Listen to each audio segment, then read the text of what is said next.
successfully loaded all of our Open AP transactions.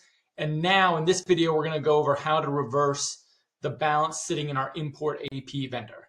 So to start, what we're going to do is we're going to do some real quick validation just to make sure that everything loaded correctly. So we're going to go to the AP aging summary.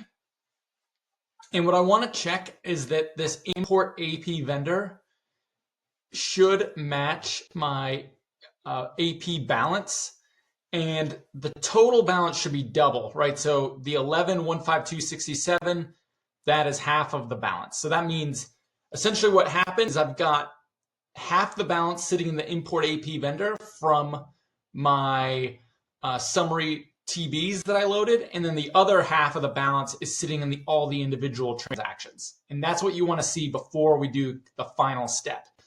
So the other validation that I'm just going to do top level here is I'm going to open up my chart of accounts, and I'm going to find my import AP suspense account. Mine's at the very bottom. And I can see that the balance here is the 11,152.67, and that matches my import AP vendor. So that's good.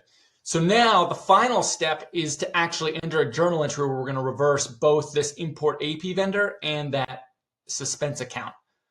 So I'm going to go and I'm just going to create a journal entry, and I'm basically going to fill out the journal entry form. So I'm going to add the date.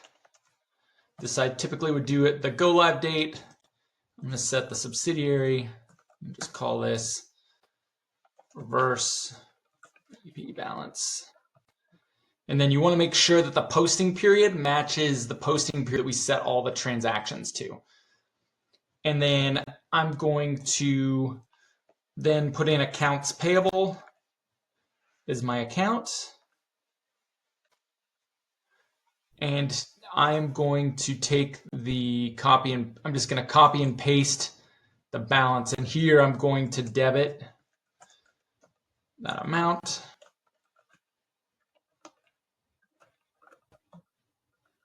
And then if you had to put in the department, class, or location, you'll want to add those segments if it was a required field. In my instance, it wasn't.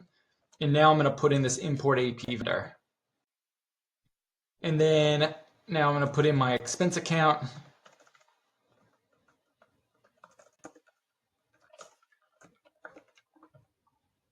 Click add, and then we'll click save. And now if we refresh our AP aging, the import AP vendor has a $0 balance, which is what we expected. And if I go to my chart of accounts, the suspense account should now be 0, and which it is. So that's excellent. So I'm just going to go ahead and deactivate that Open AP account. And that's it. So we've now successfully reversed the GL impact of the import AP vendor. And then the last step is to actually go to the import AP vendor. And this is the step where it's really important why we tag that vendor on those summary TBs, because if we didn't tag that AP vendor, then we would have you can't basically apply all those journal entries against each other if you don't include that vendor. And so we're going to go here, we're going to click make payment, and we're essentially going to make a $0 payment to apply all of those journal entries together, and it should be a $0 payment. So I'm going to basically take this import AP vendor, I'm going to check mark all. The payment total should be $0 because all 4 of these journals net out to 0, and I'm just going to click save. And once I do that, I can just go to import AP vendor record and mark it as deactive. So you can just go to system information, mark as inactive, click save. Now, if I refresh, the import AP vendor should be off the aging altogether. All right, that's it. So in the last video in this section, we're going to go over how to validate the AP balance. We'll see you in the next class.